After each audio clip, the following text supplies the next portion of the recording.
talk about this silencing power that has erased the narrative, the historical narrative of Sobukwe's contribution, his ideas as a philosopher, and his ideas, I think, as a revolutionary. Because what we have today, what we are living through today in Azania, is not an Azanian thought or framed idea of democracy or liberation. Because if it were, all of us who are native of this land will not be perishing in the shacks of Kailicha, will not be killed in the mines of Marikana, would be landowners if Sobukwe's dream was allowed, I think, a chance. So we are gathered here, Ma-Africa, to talk about the silencing and what it really means. And again, Michael Raff-Trioff writes about the silences within the silencing, referencing the Haitian Revolution in terms of what it gave the world, or it gave to the world. I think I agree with him when he says that we do not understand a fraction of what the Haitian Revolution gave to us, the people of the wretched of the earth, because we are never told the true narrative of what actually happened in one of the most important, most successful revolutions in the Southern Hemisphere. Therefore, I think in similar vein, we will never know or get to understand what a liberated Azania would look like if the name of Sobukwe continues to be silenced. And therefore, I hope our panelists tonight will help to unpack, firstly, what this silence means, and secondly, its implications not only for historians, but for the lived experience of Black people today. Black people who continue to be landless, Black people who continue to be victims of miseducation, and Black people who have no knowledge of self. I understand that I'm putting a huge burden upon my panelists, but I also understand that they are well prepared. So, Ma-Africa, I see she's seated too far from us. Can I take a second to invite all our panelists on stage, and then we'll proceed like that. Fellow panelists, can you kindly take the stage so that we can work a little easier if all of you are seated this side? You can give them a round of applause, please.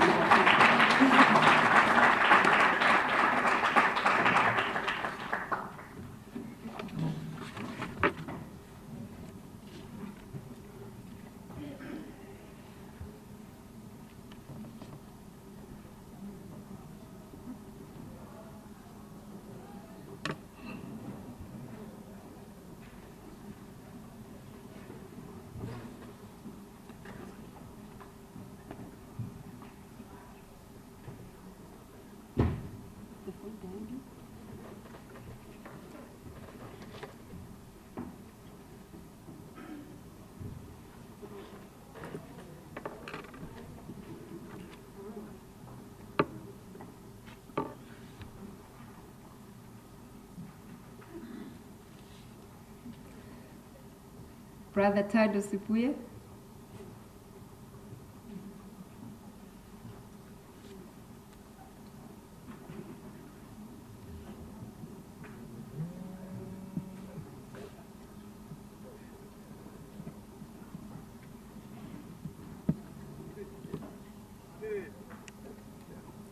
I don't see Brother Tsevo. Is he here? Not yet.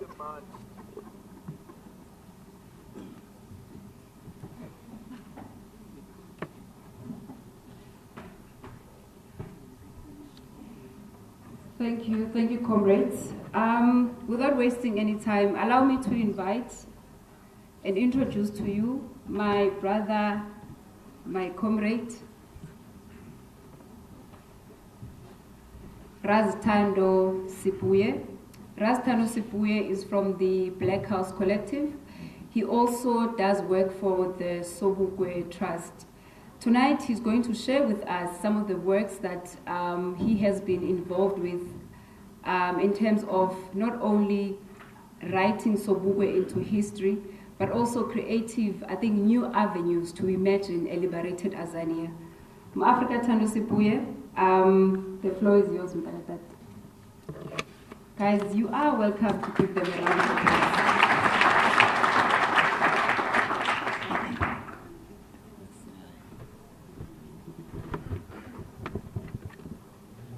Izwe lethu iAfrika.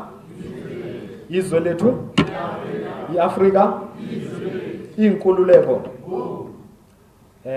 Sons and daughters of the soil, Ma-Afrika Mahle, I give thanks for this opportunity to share a few words with you.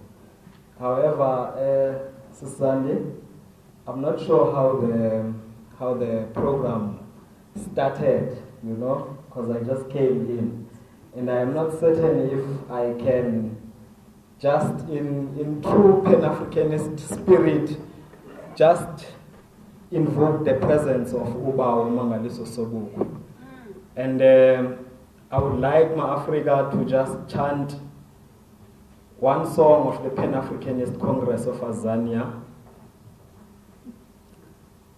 Come down, spirit of Sobukwe. Come down, spirit of Sobukwe. Come down, spirit of Sobukwe. Come down, spirit of Sobukwe. Come down, spirit of Sobukwe. Ishamuya Sobukwe. Ishamuya Sobukwe. Ishamuya Sobukwe. Ishamuya Sobukwe. Ishamuya Sobukwe. Umanyano lweAfrika. Umanyano lweAfrika. Umanyano lweAfrika. Umanyano lweAfrika. Umanyano lweAfrika.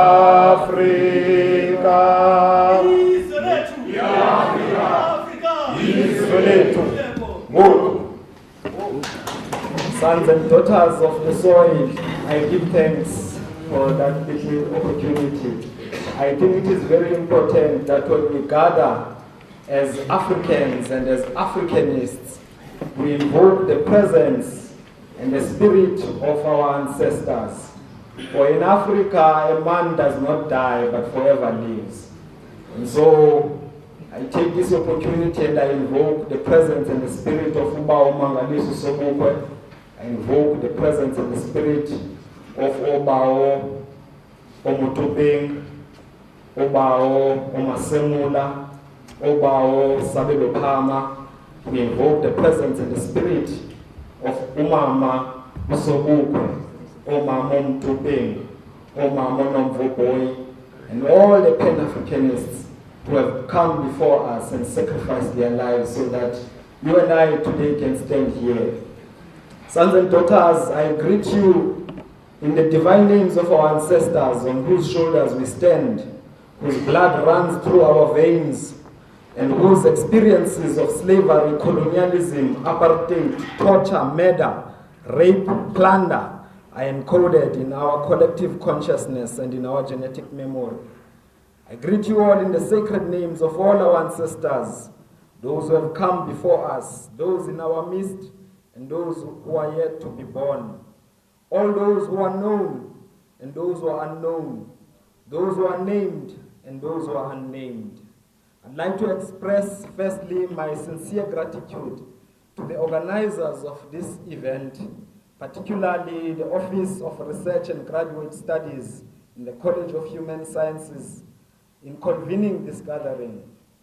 Allow me also to express my gratitude to my beloved sister, Zandi Khadebe, for her steadfastness, Ma-Africa, as well as ensuring that this gathering here takes place today.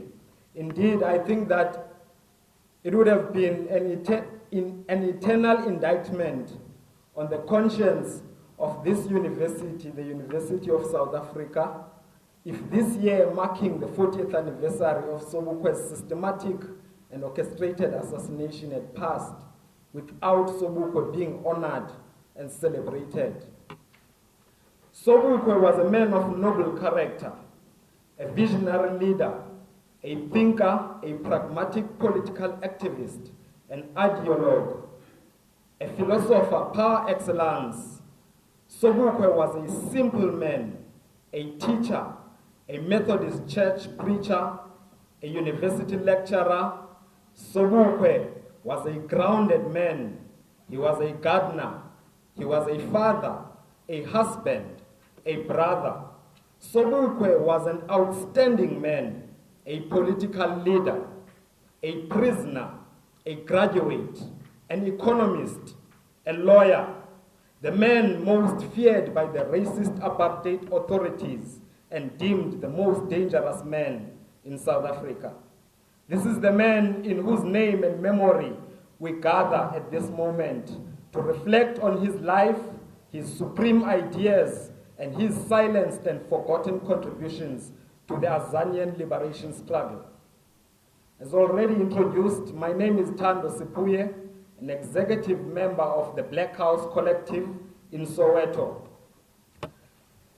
Mine is to speak briefly on the work that we do at the Black House Collective, and particularly our working relationship with the Sobukwe Trust and the Sobukwe family.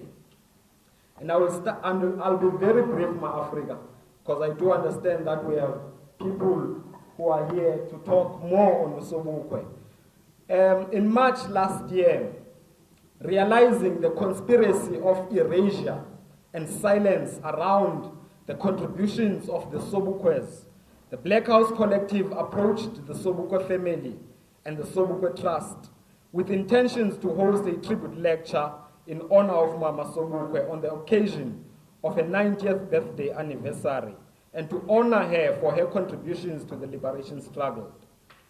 We traveled to Graaff-Reinet around March early last year to meet Mama Sobukwe and to express our intentions to her and to her family in person.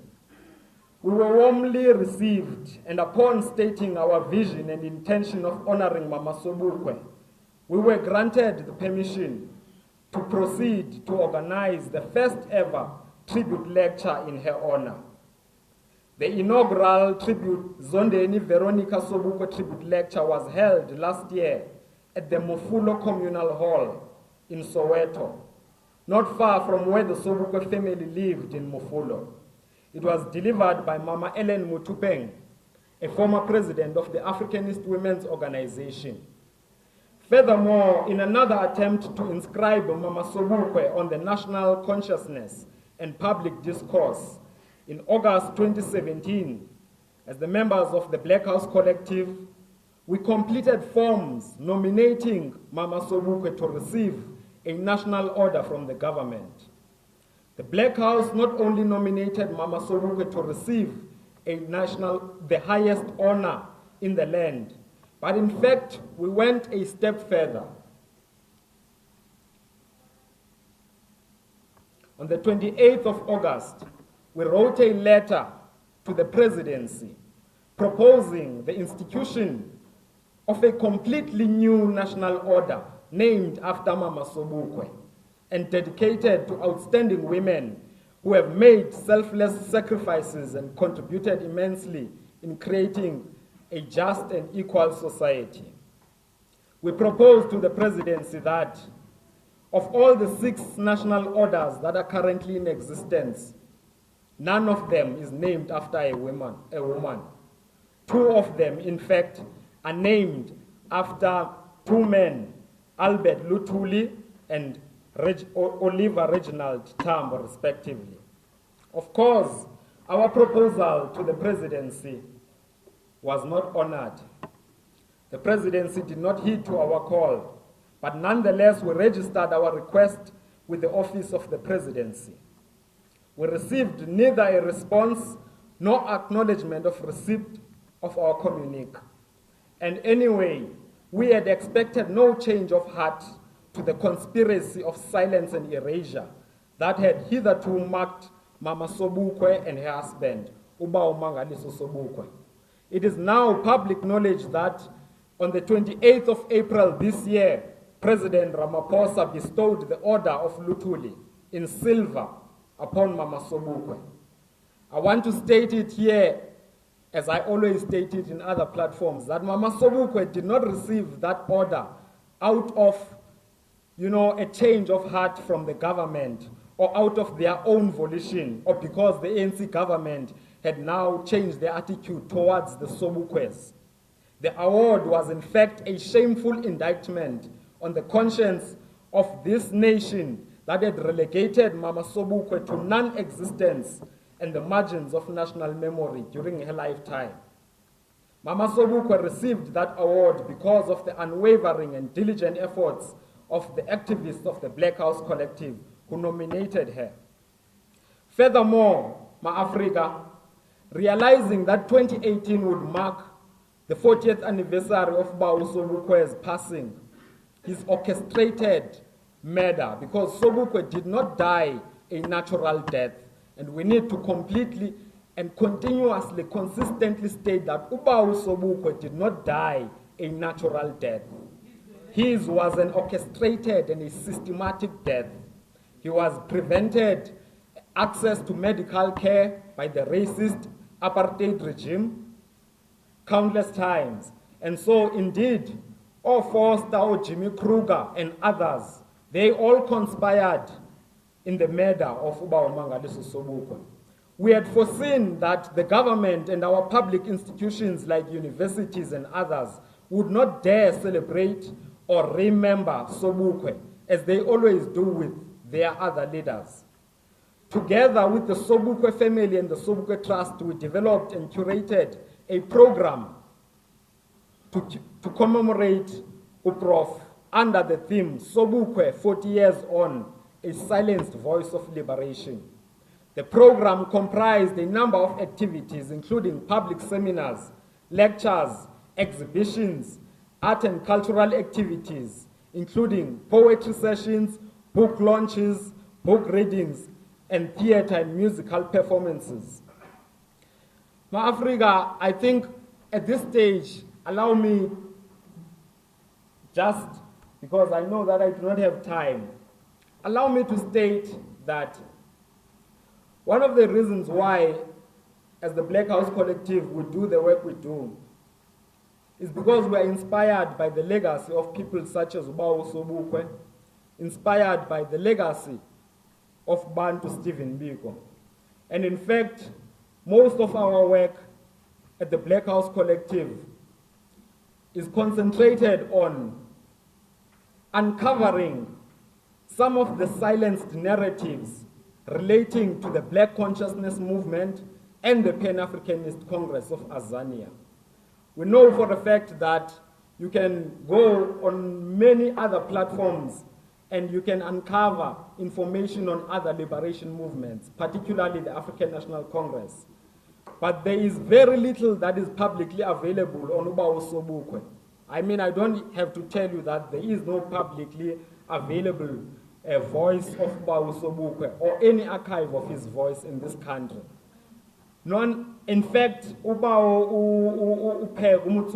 even reveals to us in his books that even Sobukwe's testimony, his court testimony, when he was in court after being arrested for inciting the Sharpeville massacre, his testimony was completely expunged from the court records. And there is nothing that you can find on Robert Sobukwe in the public platforms. And so part of our work is focused on uncovering Robert Sobukwe's voice.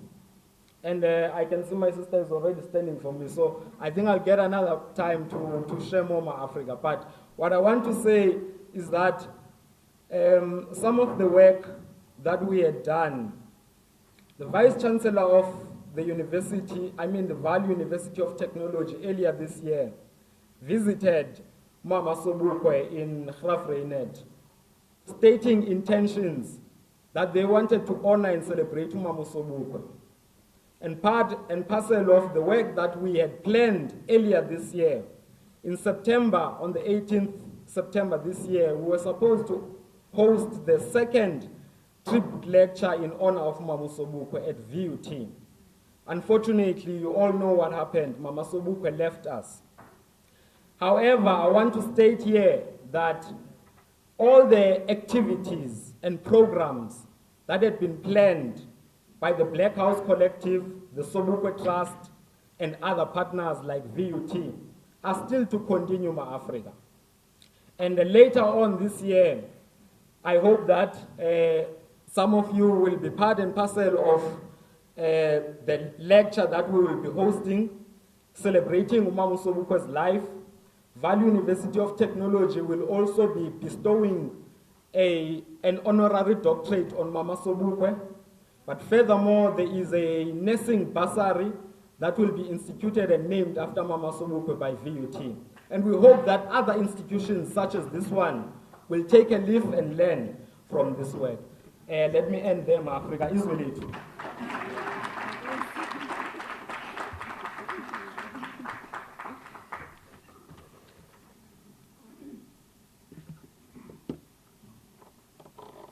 Izwelithu? Izwelithu? On or off? Far from me? So this is fine. Awuzweke. Thank you, comrades. Enkosi kakhulu Thando. Yes, we are running slightly behind, so I will not waste time. Indeed, what I took from that, of course, I work with Thando Lwethu at the Black House Collective, and for me, the most difficult part about Sobukwe's silencing is the aspect of his voice by Africa. None of us, especially those of us who were born after he passed on, we cannot even imagine what the man sounds like. You know, what kind of cruelty is that? How do you take away a person's voice to a generation that is supposed to take the baton and move forward? Of course, some of us were a little bit lucky because we went to Graaff-Reinet and we met with Dini Sobukwe. Uncle Dini has, Bawe Sobukwe's Dini is his son. He has his voice. So a fragment, at least nyana, but really it's cruel. Without wasting any amount of time, I left my copy. Can I just possess this? Guys. I'm quite privileged to be introducing the following speaker. And of course, this event, I think, is the first of its kind to gather Pan-Africanists, under a university roof. Because outside the university, these are our comrades on a day-to-day basis. But the doors of the universities are not always welcome or opened for these comrades. Allow me to introduce Mu-Africa Mohaupego. She is a rare breed of a human being. She has over 20 years of professional accomplishments in areas of economic planning, development, public health, international development, rural development, and design, gender development, analysis, and training. She has served as a consultant for development assistance programs for various United Nations agencies. She is also a senior, in fact, she served as a senior diplomat for Canada and Japan. Her CV is exhaustive, but because women are always marginalized, women are always erased, I will take the privilege. In fact, I will use my discretion and read it all out to you. Throughout her career, she has shown a strong commitment to all facets of equitable global relationships, enlightened governance, gender equity, and engagement with issues of global regimes involving international trade, globalization, human rights, climate change, and democracy.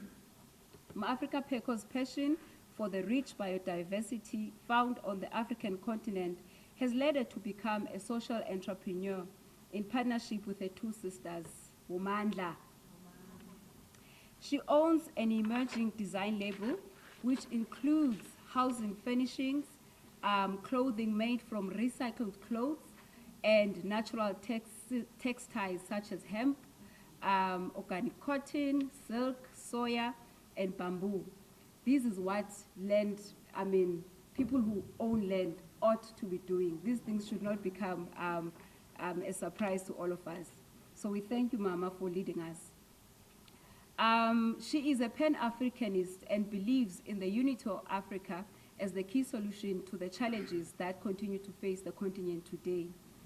She says there is a need to open up many spaces for debate in the market of ideas. We should provide platforms by which many people can engage and be informed. Of course, this does not happen under the current dispensation of democracy because certain voices are privileged while others are silenced. She believes that through these actions, our people will be inspired and empowered to create nations and an Africa that speaks to their aspirations. Joining us today, she will speak on the topic, the continued silence or silencing of Robert Mangaliso Sobukwe, 24 years into the new dispensation. Mu-Afrika Preku, ndicela ukuphakamisa. Anikwazi nokucula mu-Afrika izwi limkile, but ndicela nimbethele izandla mu-Afrika and she take the platform.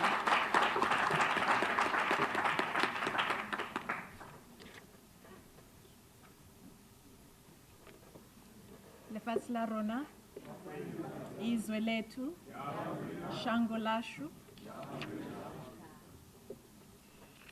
I first want to thank the head for research and graduate studies and College of Human Sciences, Mafrika Puleng Sekgalo, and also thank Andrew Phillips, the executive dean.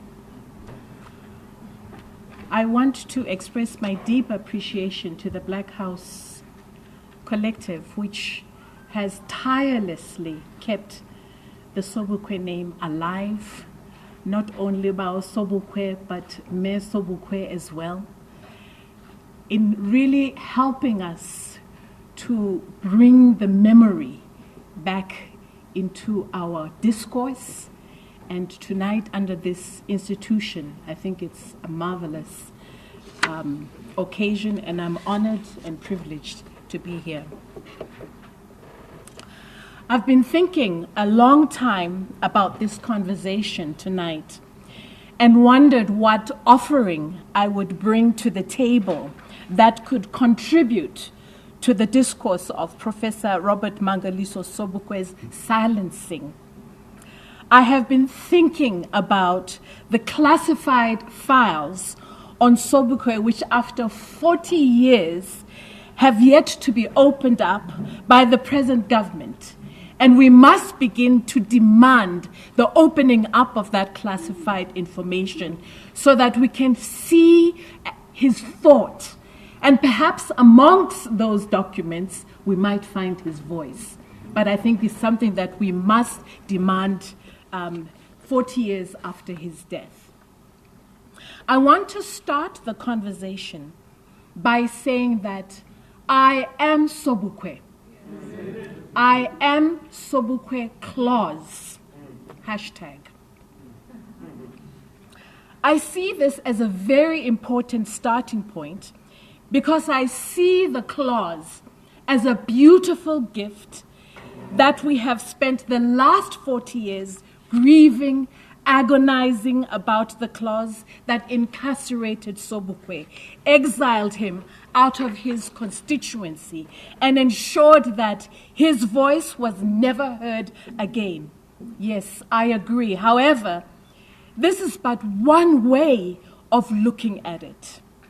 This Sobukwe clause in a box that I hope we can explore tonight and discover a deeper meaning and claim it as our rallying point to discover the many lived experiences that are faced by many of you in this room.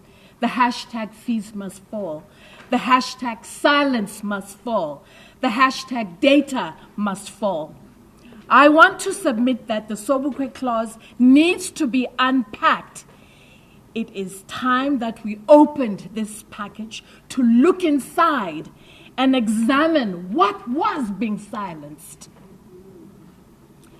In opening this package, we may find a blueprint that provides a roadmap of the way forward in understanding what is inside the Sobukwe clause. We may discover who we are and how to take the struggle forward.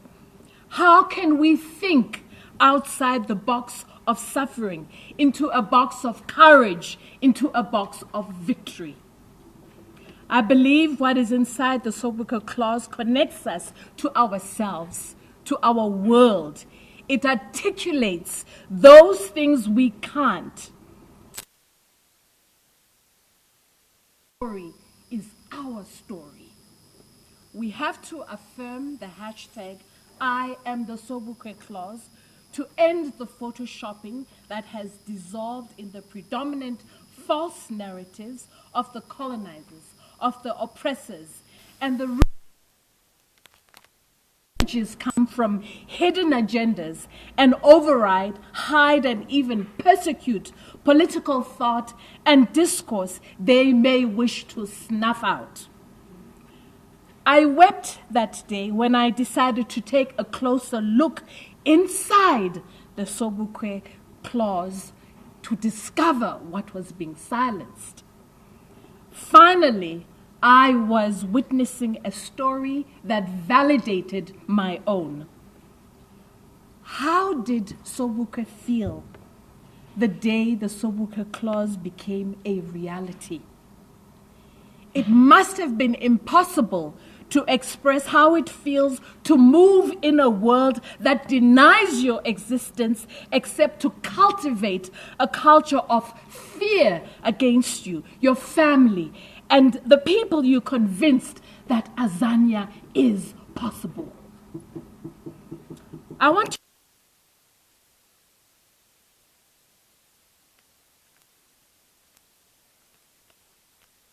inside the Sobukwe clause. I'm not going into the laws, etc., because following speakers will speak to that issue. The Sobukwe clause contains the voice of Sobukwe. It is the unraveling of this box that will give voice to the ideas,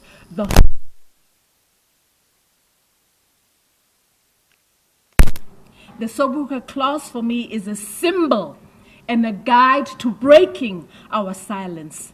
It is an important signifier and validation of our discourse of dissent.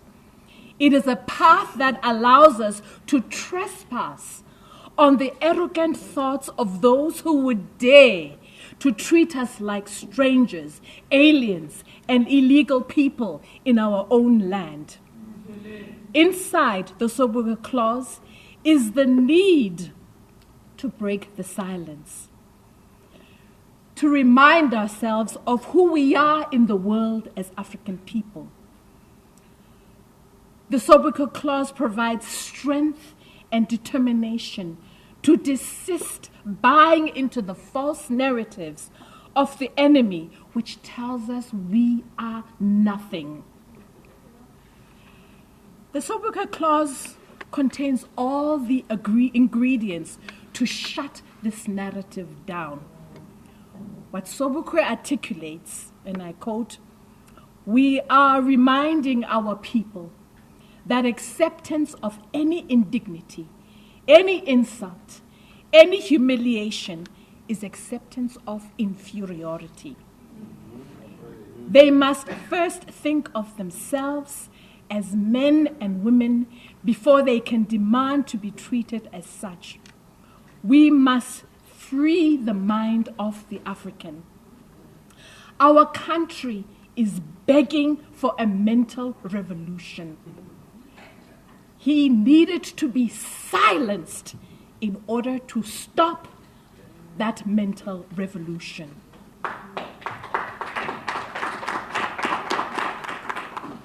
He He went on to say, "We are not begging the foreign minorities to treat our people courteously. We are calling on our people to assert their personality. We are not hoping for a change of heart on the part of the Christian oppressor." That voice had to be silenced because it was a voice that was not going to beg for freedom. It was not a voice that is going to plead and negotiate for freedom. There is no doubt in my mind that the Sobukwe Clause wanted to shut down any voice that celebrates and positions Africans as people of power. Sobukwe said, "Our immediate battle is for status, which builds up the confidence of the masses and imbues them with a sense of the inevitability of victory.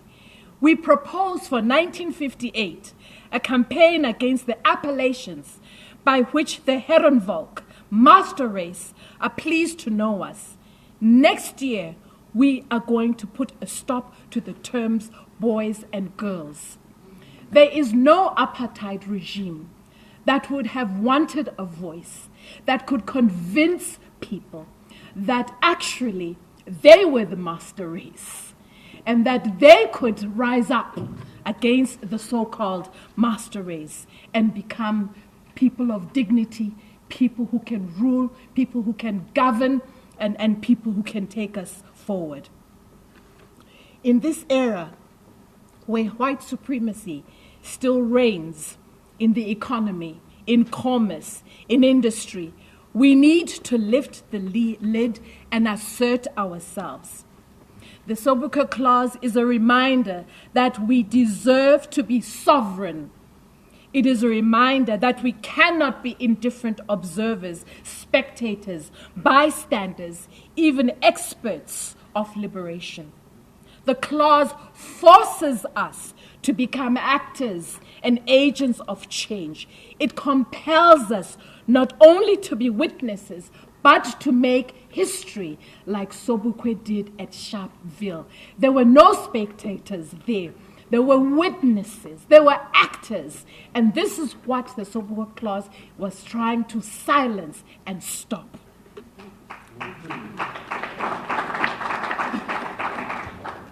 The Sobukwe Clause intended to silence African sovereignty, national identity, and African ownership of the land. These are fundamental to our existence. In this, Sobukwe said, "We are but tools of history, which will always find new tools. We are not afraid of the consequences of our action, and it is not our intention to ask for mercy. We aim politically at a government of the Africans, by the Africans, for the Africans, with everybody who owns his own loyalty to Africa and who is prepared to accept the democratic rule of an African government being regarded as African.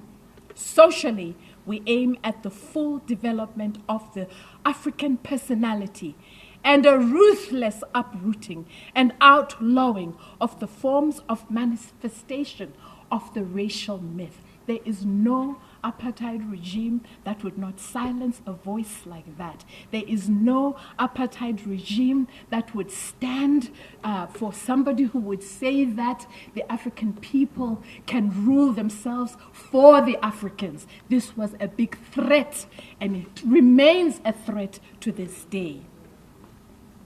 Sobukwe's ideas of the nationhood is an African one, where the first step towards its full realization is a systematic process of an individual and collective liberation from political, cultural, spiritual, psychological, and economic dependency.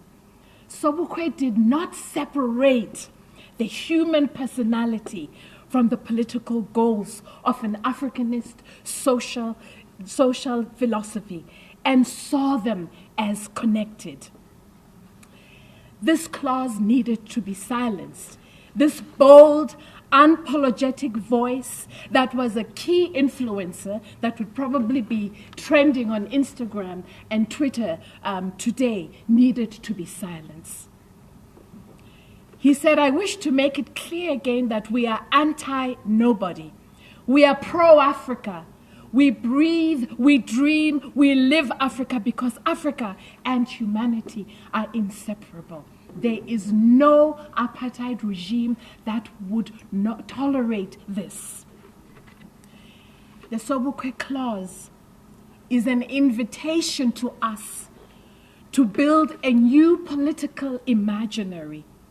It cannot be that 75% of youth in this country reach the age of 30 without having worked a single day in their lives.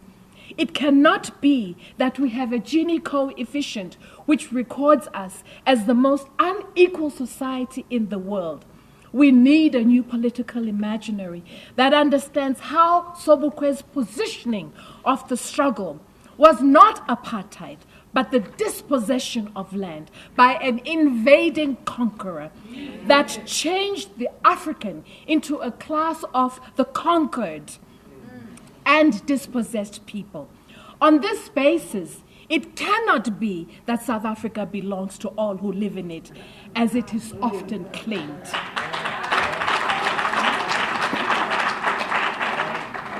It belongs to the African people since time immemorial, with wars of national resistance fought against dispossession and conquest. And the clause reminds us to put those who have forgotten that this is our land on notice. We will not be silenced. The Sobukwe Clause gives us a vision and a political imaginary that unites and rallies the African people into one national front on the basis of African nationalism and overthrow white racist settler colonial domination in order to establish and maintain the right of self-determination of African people for a unitary, non-racial democracy. There is no apartheid regime that would put up with a voice that speaks of self-determination of the African people. You need to silence that voice. The Sobukwe Clause requires our imaginaries to be different. The new imaginary cannot have its moorings in the dominant discourse of gear, of NDPs, of structural adjustment. It must seek to locate itself in a discourse of dissent that comes from a deep critique of the different forms of domination and violence in our times. Any new imaginary cannot be tied to the dominant discourse and systems of violence and exclusion. The Sobukwe Clause is a political imaginary that moves us away from the Eurocentric and androcentric methodologies, which only observe and describe methodologies which quantify, which percentify, which classify, completely indifferent to phenomena which cannot be obtained or explained through its frames. The Sobukwe Clause shows the need to deconstruct the dominant mythology, disallowing the invasion of the dominant discourse, refusing the integration of African people into the agenda of exploitation, of continued dispossession, and poverties, plural. An African professor wrote in one of the newspapers that the Sobukwe Clause was created out of discomfort. It is a discomfort to this day, because Sobukwe reminds us of land dispossession. His memory is uncomfortable for a society that is determined and intent on forgetting the past. The past will not go away. Some have deluded themselves to believe that because we no longer see or talk to Sobukwe, then all is well. This obliviousness is dangerous to the future of this country. Sobukwe is a necessary reminder of the need for social justice. We need to remember him. We need not only just to idealize him, but we need to take action around his ideas and thoughts. Finally, the Sobukwe clause is a reminder that you cannot grow beyond your thoughts. If your thoughts are those of a slave, you remain a slave. That voice needed to be silenced. The Sobukwe clause forces us to lift the veil of silence and find ourselves in the hashtag I am the Sobukwe clause. It urges us to search more quantitative ways in oral history, in our lived analysis, using fluid categories, listening for the nuances, searching for the shadow in poetry, in myth, and in metaphor. The Sobukwe clause invites us to a way of knowing that refuses to control and be exploited, to find our connectedness to each other, to place together these fragments, to discern the essence, to move into another space, another time, capturing hidden knowledges. We need that knowledge. Regenerating forgotten spaces. We have to open the Sobukwe clause to discover those forgotten spaces. Refinding our words for action. Reweaving and imagining new possibilities for the future. That was the voice that needed to be silenced, because it was a voice that helped us to imagine ourselves as different. Imagine ourselves as liberating ourselves, not liberated by somebody else through negotiations, etc., etc. It is the Sobukwe clause that we break the silence with peoples living on the margins and on the peripheries, that we must seek the beginnings of an alternative discourse of freedom, away from the rainbow freedom narrative. It is not difficult to see that we are at the end of an era when every old category begins to have a hollow sound, and when we are groping in the dark to discover the new. Can we find new words? Can we search new ways? Can we create out of the material of the human spirit possibilities to transform the existing exploitative social order to discern a greater human potential? The Sobukwe clause shows us that we need in the world today are new universalisms. Not universalisms that deny the many and affirm the one. Not universalisms born of Eurocentrics or patriarchalists, but universalisms that recognize the universal in the specific civilization idioms in the world. Universalisms that will not deny the accumulated experiences and knowledges of past generations, but that which will not accept the imposition of a monolithic structures under which it is presumed all other peoples must be subsumed. A discourse that will respect the plurality of the different societies, of their philosophy, of their ideology, their traditions and cultures. One that will be rooted in the particular, in the vernacular. One which will find a resonance in the different civilizations birthing Azania. We need to imagine alternative perspectives to change, to craft visions that evolve out of conversations like this, across cultures, across traditions, across conversations between cultures that challenge and transcend the totalitarianism of the Western locus. Conversations that are not mediated by the hegemony of the universal discourse. This will mean finding the voice of Sobukwe inside the Sobukwe clause. This will mean that we need another ethic of dialogue. We need to find new perspectives, new notions of development, new notions of democracy, new notions even of dissent, other concepts of power, not power to control, not power to hegemonize, but power to facilitate, to enhance, and governance. Other notions of equality, not the equality that makes us flat and faceless citizens of the nation. Perhaps the notion of dignity, which comes from the depth, from roots, could change the discourse. Because, I am the Sobukwe clause.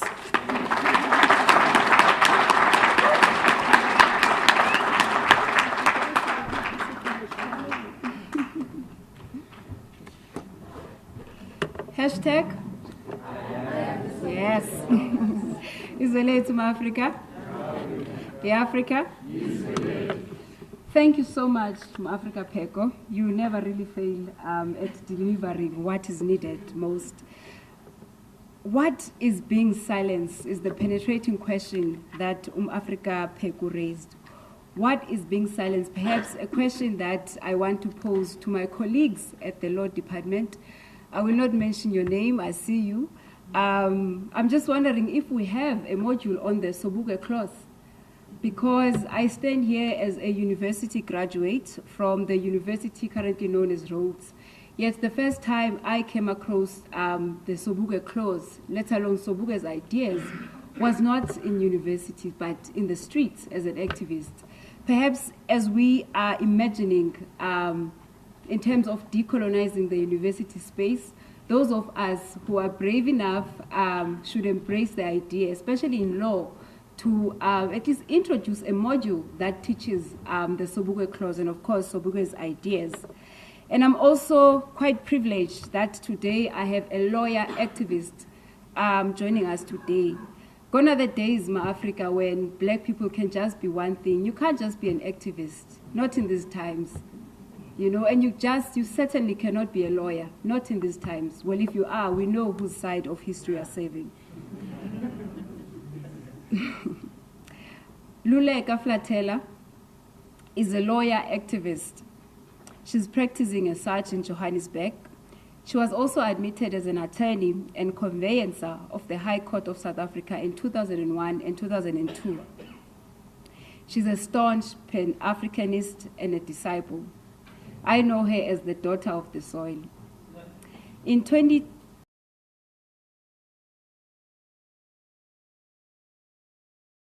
as a legal researcher for judges in Mthatha High Court. In 2006, Ms. Flatela was employed as an assistant state attorney, later senior assistant state attorney in the Land Law Division. Underline Land Law Division. For 9 years, she was involved in the Land Claims Court litigation between the government of South Africa and the landowners in cases of land restitution. In 2015, she started working as a director of Flatela Attorneys, Inc., Amandla, Wumandla. Mu-Africa Flatela established a practice at the start of what we know as the Fees Must Fall movement and the Outsourcing Must Fall and hashtag End Outsourcing campaigns. As a lawyer, activist, and a Pan-Africanist, she represented students and workers who were arrested and detained, suspended, and expelled, and those who were disciplined because of their involvement in the campaigns. She also represented APLA, the Azanian People's Liberation Army combatants that are still languishing in those South African democratic jails today. She has been successful in having some of them released. Ma-Africa, please join your hands together as we welcome Luleka Flatela. She will be reflecting on Sobukwe and the law, particularly focusing on the title, which is An Unjust Law is No Law at All.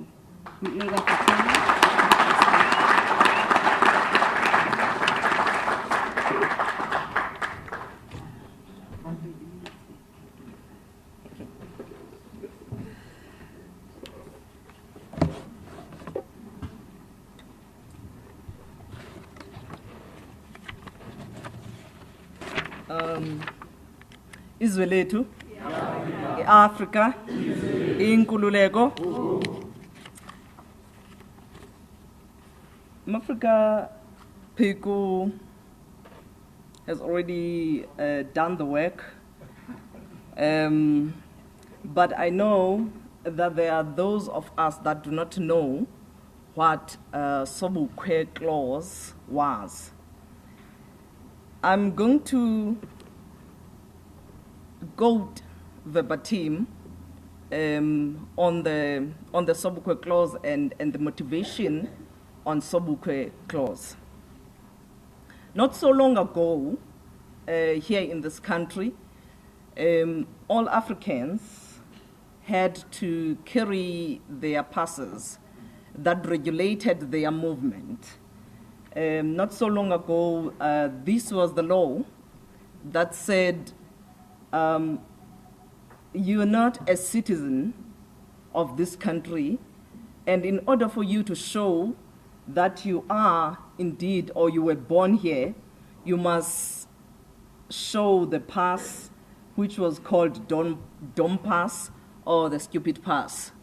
So every time a white policeman comes and question your existence, you must produce that document which was a life to Africans. It is stated that this document, this identity document, or this document that states that you are indeed a South African, but an alien in your own land, because South Africa, as an establishment, as a country, is, I can describe it as a consolidation of land robbery. And when South Africa was established by Act of 1909, it was established in 1910. There, the whites had to unite in order to take over the land, because they had conquered the Africans. The issue of the land then, therefore, is the primary contradiction of our struggle. Our ancestors fought for the land. Nothing else. They resisted. They fought all the wars of resistance. It was because of the land. They resisted the land robbery. But then they were conquered. After they were conquered, then the forces, which Sobukwe described as evil forces, Sobukwe described as the battle between Europe and Africa. He states that it was the battle between the European invaders and indigenous African indigenous landowners. And he says it was the battle by the Europe to take over Africa. So the Union of South Africa then was established. The name South Africa and its establishment is as a result of the colonial conquest. It is as a result of the conquest. So it had nothing to do with the Africans. Now, Sobukwe is born in 1924, after the establishment of South Africa. And that date, or that year, is important because in 1924, they formed, that is, the whites formed a pact government wherein Herzog was the prime minister and the minister of land affairs. So what happened is that Sobukwe was born on that year. And then when we look at the timeline of Sobukwe, we are introduced to Sobukwe at Forte as a leader of the SRC, and when he was talking to the community of Forte, he was speaking to those that were, he was a completer. He was speaking to those that were in Forte and those that were going out of Forte. So in 1949 already, on the 21st of October, he outlines, at that time he was only 26 years, he outlines his mission on earth. He outlines the Pan-Africanist Manifesto. At that time, he was not a leader of the PAC. He was still a member of the ANC Youth League. But he outlines in that speech what he was about. He states that to the people that were, to the community, he pleads with them. He says, let me plead with you, lovers of my Africa, to carry with you into the world the vision of a new Africa. An Africa reborn, an Africa rejuvenated, an Africa recreated, young Africa.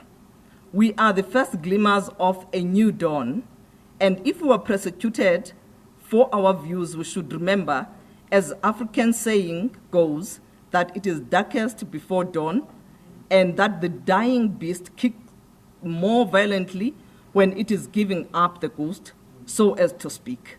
So when I am called to say anything regarding Sobukwe, you know, it's a really huge task, because there was this prophecy to those that were in that gathering, to the Africans, that carry with you this vision of Africa, that is liberated, the vision of Africa, of a government of Africans by Africans for Africans. Carry with you this. Now, when I look at what one has done so far in life, I mean, after 40 years, and you look at this 26-year-old, and you are shaken, and you're like, hey, it seems as if I have not carried that message by Sobukwe. So what happened then is that all Africans then had to produce this dompas, you know, to show that we were existent. Mafrika Pego, Dr. Pego states that in his book that Africans would go into the fires trying to save this little document, because once you are found that you do not have this document that states that you are a South African, an alien, then you have this dompas to carry on every time you go. They would die trying to save that dompas, because when they are found, they have to produce it. And if they don't produce it, they are charged and they are detained, arrested and detained, and all that. Now, Sobukwe, in 1960, looked at the situation and said, but we are, as Africans, we are not in existence. We are not existing in this country, because we have to produce this document if we want to prove that we were born in this country. Now, Sobukwe says we must start with this. Our mission is to unite Africa. Our mission is to have this government of Africans for Africans by Africans, and anyone that accepts the democratic ruling and governance of Africans. So he says, then let's deal with this issue because our people have accepted the humiliation of being non-beings. Let's not carry this document. Let's go and tell the police, you can arrest us because we're not carrying this document anymore. Our existence, we are our face. We are not going to show you some document that we have to pay for. And it is said that the price of that document was equal to 2.5 months wage. So imagine, in your own country. So they organize this this march, this campaign. They said we are going to start with this campaign. After this campaign, we are going to continue and restore the land to the rightful owners. But let's start with this thing because our people have accepted this. They have accepted that we are not the owners of the land. They have accepted slavery. They have accepted that they are nobody. Now, they were, of course, we know what happened to Sharpeville. They were arrested and charged. The next thing we see Sobukwe and 24 others at the magistrate court. It was a mere magistrate court here in Johannesburg, charging them for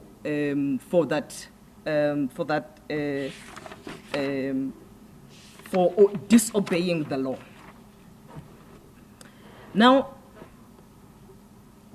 lawyers generally, they are the most reactionary people on earth because lawyers, they believe somehow that the law is holy, that the law is, God has summoned the law, and the law should not be disobeyed. So you cannot be a politician and be a lawyer. So they are fence sitters during the apartheid. They would not come out and fight, but they will implement the laws. And our laws, our South African laws, its foundation is based on colonialism, it's based on imperialism, it's based on racism, it's based on patriarchy. So we cannot divorce law from our own history. But the lawyers, they like to think that it can be separated because law, you're supposed to be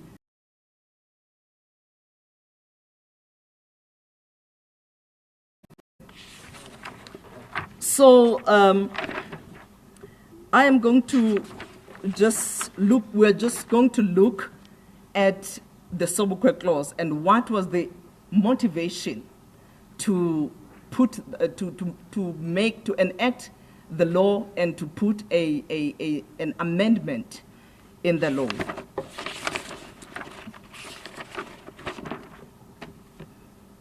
The Minister of Justice introduced this general amendment bill, which was specifically aimed at Sobukwe, no other political prisoner.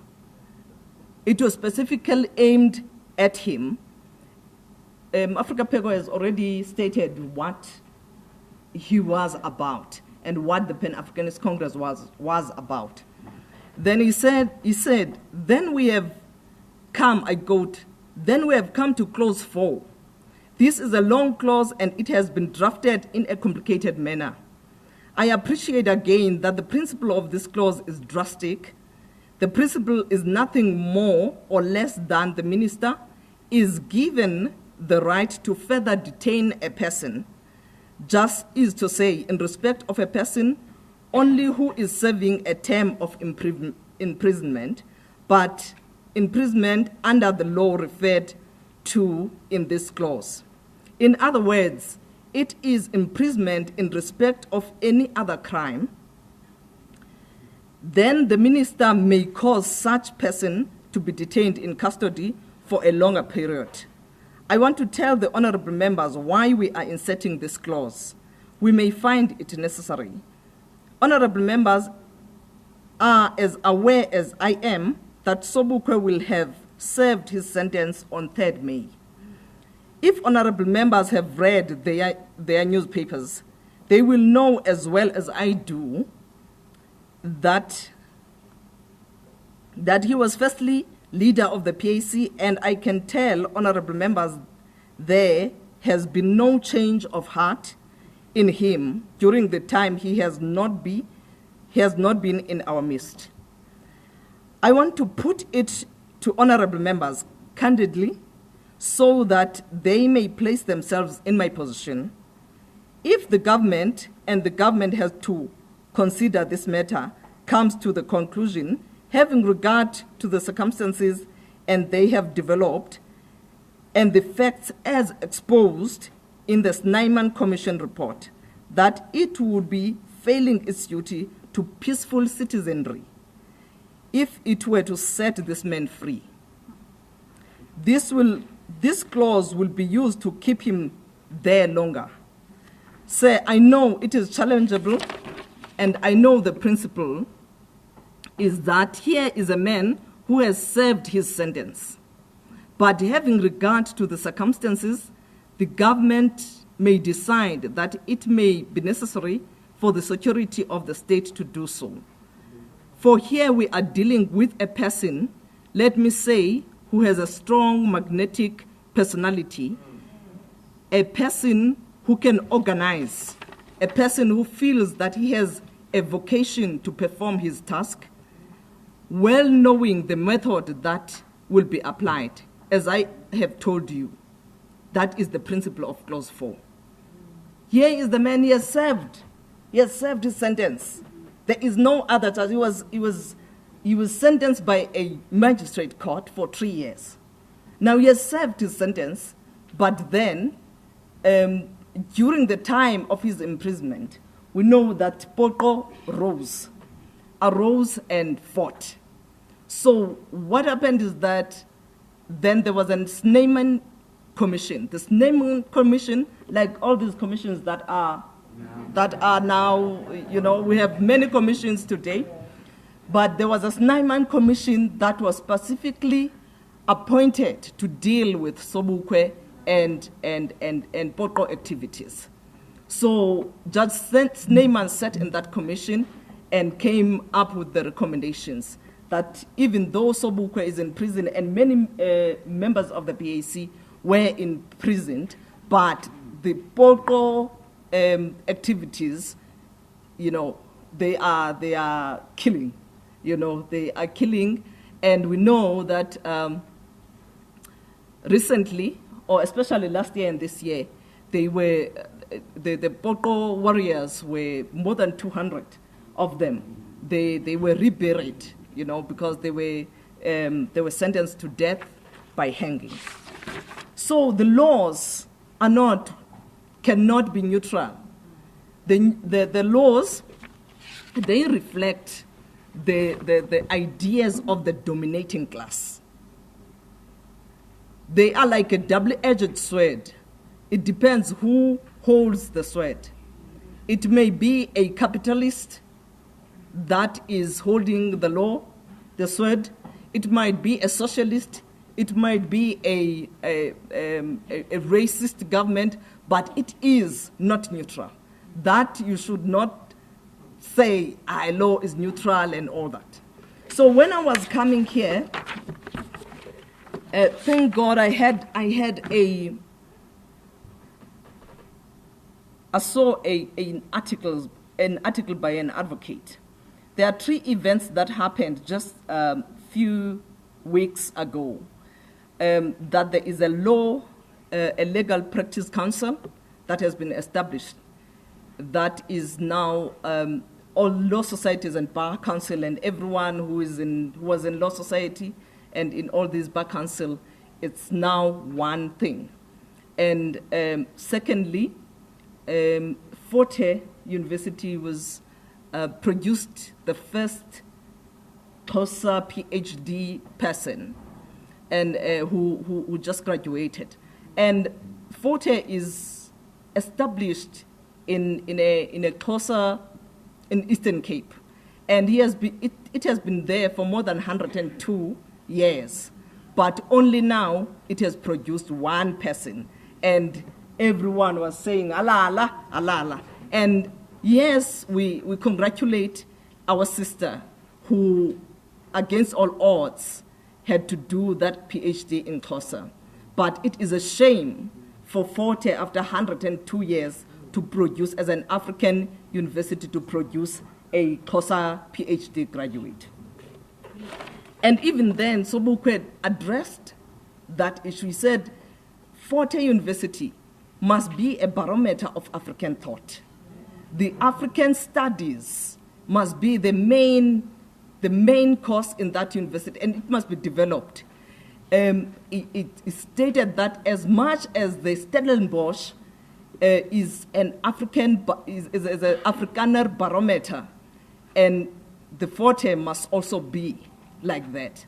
But 169 years after he had said that, it's only one person who could be produced in 69 years. So coming back to this article by this senior counsel, it's Paul Hoffman SC. Now, Paul Hoffman SC is contesting how the elections were conducted, or because it was stated that there must be 4 black women, there must be 2 black men, and all that. He says, in a non-racial society, that should not happen, because we are now a democratic society. So, we must not put quotas, must not put who must be in the council. He says, when he starts, the Black Lawyers Association has welcomed and accepted the outcome of the elections of the new Legal Practice Council. Its press release reads, to BLA, this election represents a total break from the past and the beginning of the new dawn, as envisaged by the Constitution. And he then said, the BLA seemed to think that the legal professions are somehow part of the apartheid legal order. Actually, the legal profession and the manner in which they are carefully and independently organized antedated apartheid by centuries. During the apartheid, the legal professions were the bastions of freedom and justice. They stoutly and pertinaciously resisted all attempts and fusion of the professions and interference in the professional affairs which were attempted. We know it's a lie.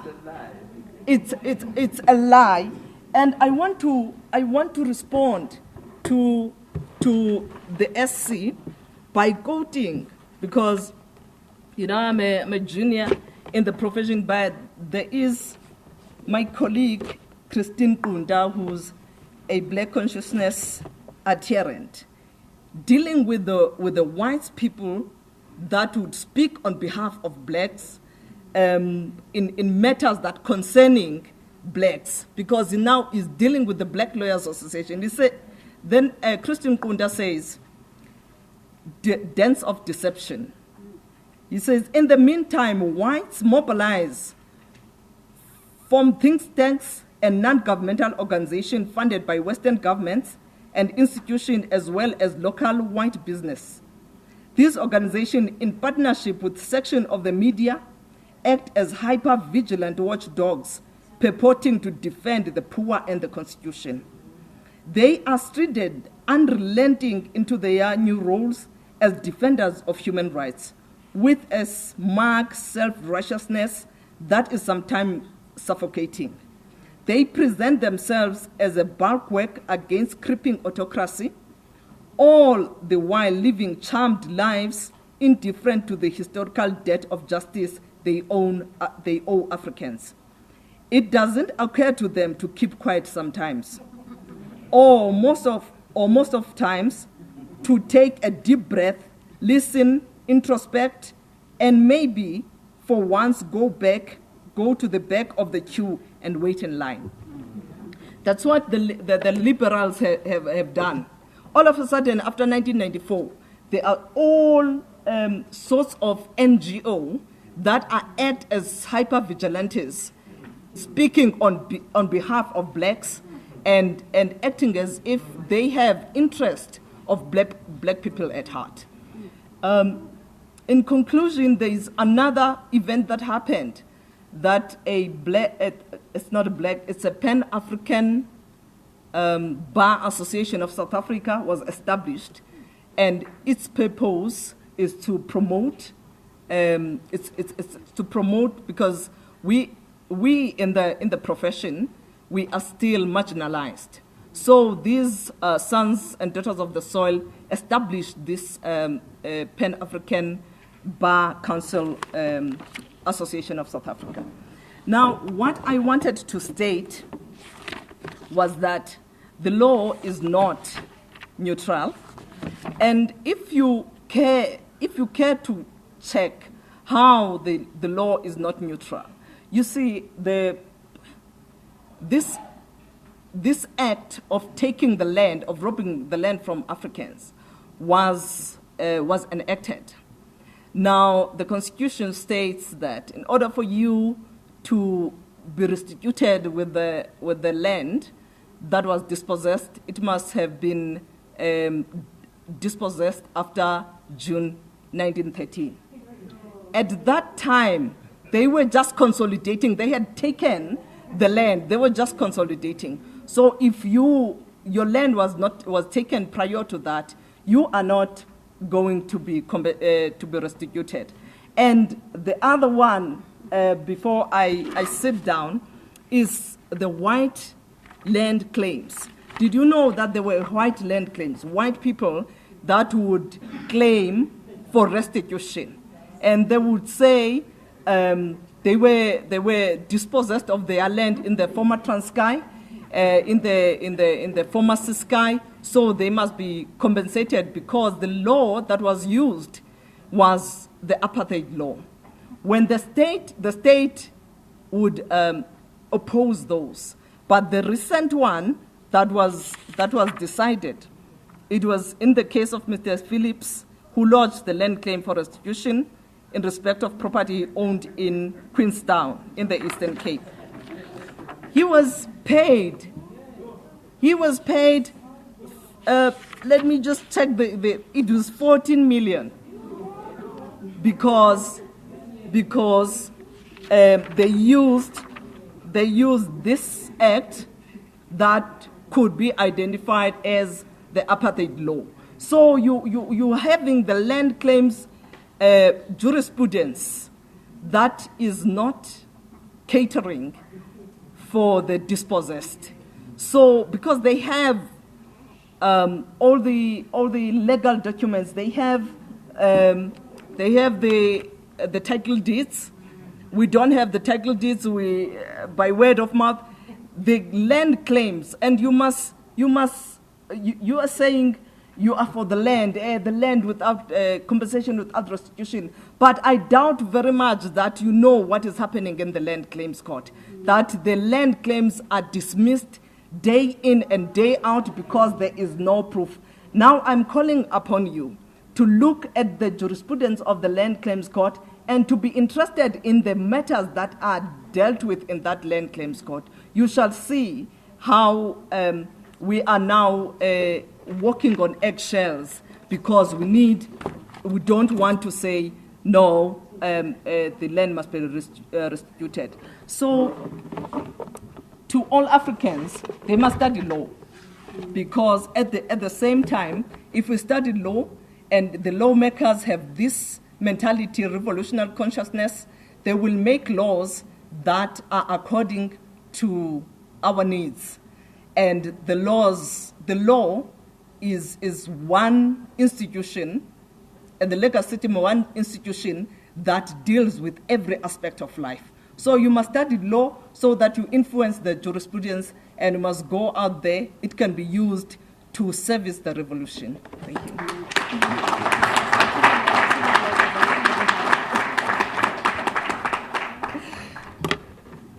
Thank you, Africa Luleka Flatella, for that crash course on law.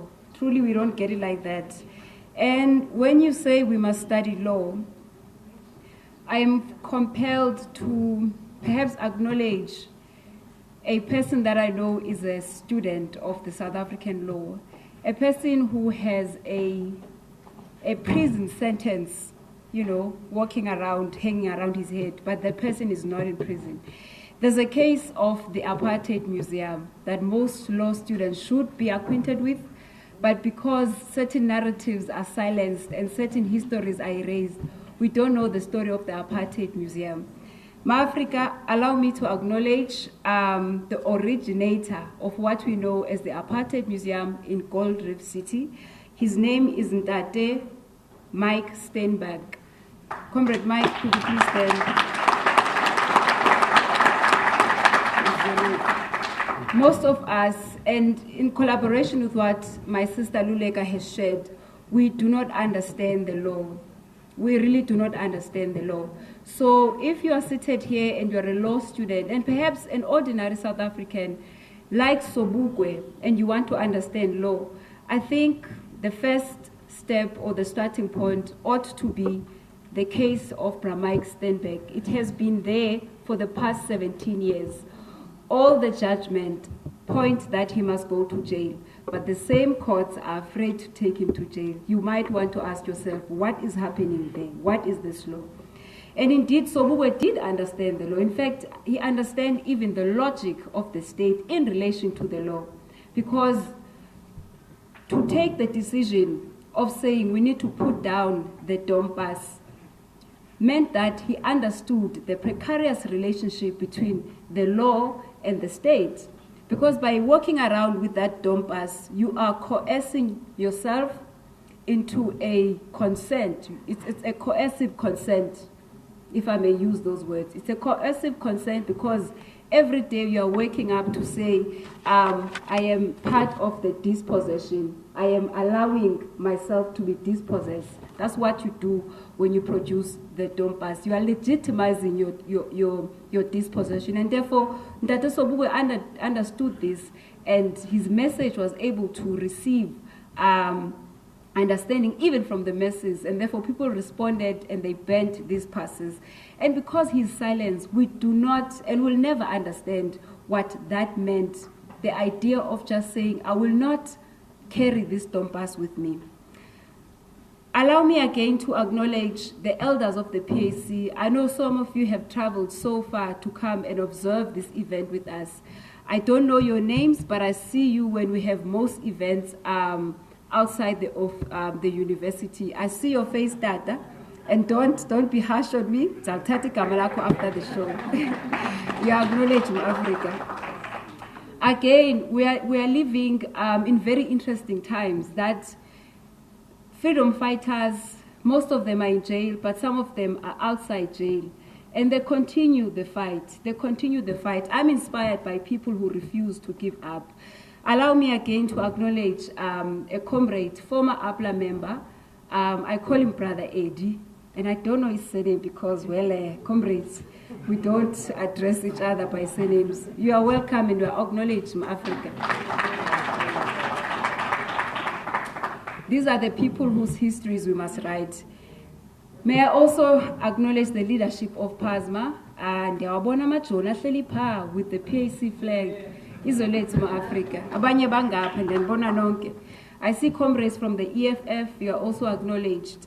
Last but not least, the youngest member of the Black House Collective. I think he deserves a round of applause for being here tonight. Lisolomzi, Suguma Baba, Backboard.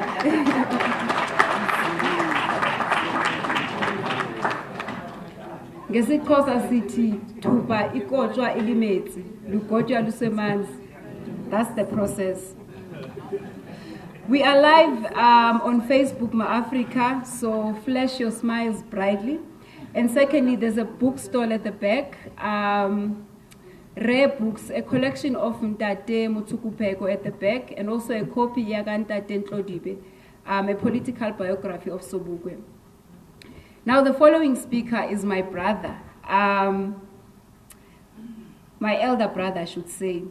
His name is Professor Simphiwe Sisanti, and he doesn't like me calling him Professor, but I think today he cannot stop me.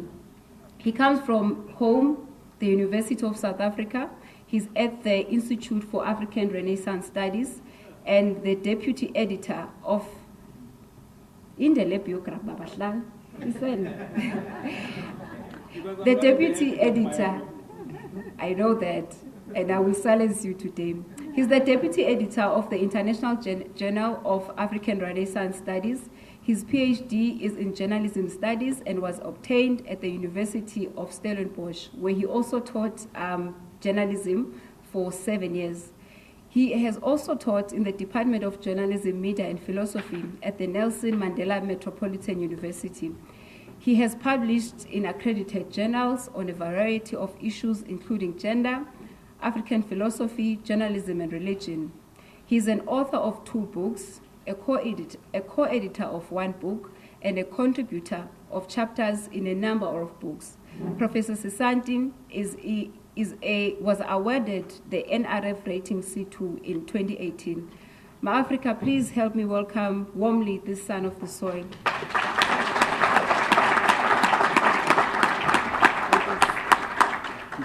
Igama likaQamata lakuhlala lingcwele, igama lakhe lakuhlala linhloni ngokuba ungumdala ongajongwayo, ngokuba ungumdala ongolathwayo. Sondele kunike bokhokho, sinqule kunike iminyanya, sithi sithethezeni namasikweni mawakhe igazi lethu. Thulani emithanjeni yethu ukuxabisa okokwethu, hlaziyani ezingqondweni zethu kuzazi uba sisisizwe. Dedisani lifa elimnyama ebomini bethu kuvele ukhanya, sinike namathongo ahlambulukileyo ngawo suze impilo nethamsanqa ngokuba amandla negunya lelenu masitheni icamako. Sitamakushe kwezohlelo zakwatshawe zakwatshiwo zakwaphawuda zakwakhwalo zakwabhuti zakwabuntomnyama zithi masitheni icamako. Amatshonya nodikizo sawo unkomo omthuzimele masitamakusheni. Amanda kwendotya belentlome ntuko libe lokhwangwashe masitheni icamako. Oqhene ebogqugqo sithonga sitharudoka amahlathi masitheni icamako. Amangqosi nociko shothi tibonozinga abantu bomlambo masitheni icamako. Zonke izizwe zingqongileyo ngakhange ndizibize masitheni icamako. Ndicenga nini ukwenzela uba ninihlanganise nezihlolo zakwajambasa zakwalisa zakwamsuthu masitheni icamako. Ukwenzela uba ngeli xesha utata ujambase xa sisincokola ngaye asondele phakathi kwethu masitheni icamako. Ukwenzela uba ulwimi lethu lungagobi masitheni icamako. Ukwenzela uba amadolo wethu angagediseli masitheni icamako. Masitamakushini. You see, Mangaliso Sobukwe, he told us that noma sesingasekho bayaze basho bathi sasikhona. That's how determined Mangaliso Sobukwe was, and how he had a sense of self-esteem, a very high one. So that therefore Mangaliso Sobukwe was impressing to us that he need not ask for an acknowledgement from others to recognize him, to acknowledge him. These and their works alone stand as a firm recognition and self-recognition. And so Mangaliso Sobukwe, in that sense, was teaching us that his voice could not be silenced. Try as much as they would want to, try as much as they could, but Mangaliso Sobukwe's voice could not be silenced. And so at this point in time, my brothers and sisters, let me begin by establishing a point of disagreement and say that Mangaliso Sobukwe's voice was never silenced. Because Mangaliso Sobukwe's voice could not be contained in an audiovisual. With or without an audiovisual, Mangaliso Sobukwe's voice remains with us because Mangaliso Sobukwe lives in our hearts and Mangaliso Sobukwe lives in our minds. And so, Mangaliso Sobukwe speaks and Mangaliso Sobukwe speaks non-stop. And so Mangaliso Sobukwe's voice was not silenced. But before we point fingers, because we have this tendency as Pan-Africanists, especially as members of the Pan-Africanist Congress, to point a finger somewhere else and not recognize our own complicity and culpability of imprisoning and silencing. If ever there are people who are responsible and guilty of having tried to silence Mangaliso Sobukwe, it is the members within the Pan-Africanist Congress of Azania. Because you see, in the revolution, in the revolution, we've always known and expected nothing from our enemies but cruelty. Nothing less we expected from them. But when some of us, young lions, joined the liberation movement, the Pan-Africanist Congress in particular, the young sons and daughters of the soil were broken within that movement. When they tried to listen and heed the voice of Mangaliso Sobukwe in the basic document of the PAC and say that it is meet that we speak the truth while we are still alive in the footsteps of Mangaliso Sobukwe. And when those sons and daughters tried to do so, they were punished and broken within the Pan-Africanist Congress in the lonely world of exile, where they could not see their mothers and sisters and brothers, where they could not see their families. Their spirit was broken in exile by the so-called leaders of the Pan-Africanist Congress of Azania. It is meet that we speak the truth while we are still alive. Mangaliso Sobukwe taught us that we should not be afraid at all. We shall not be driven by fear at all. And if we die, it is good that we should die.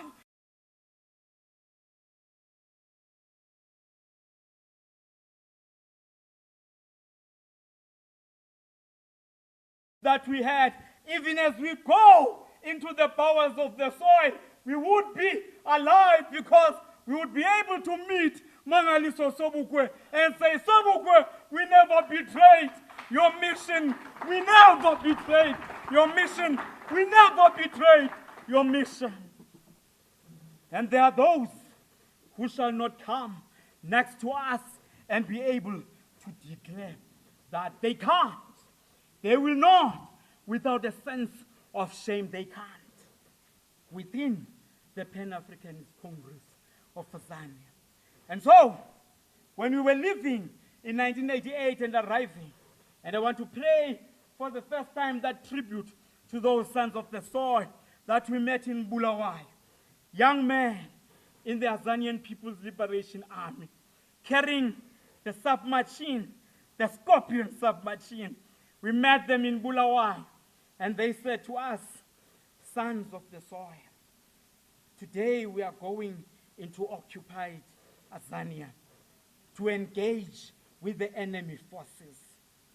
There are chances that we may not come back. There are chances that we may die.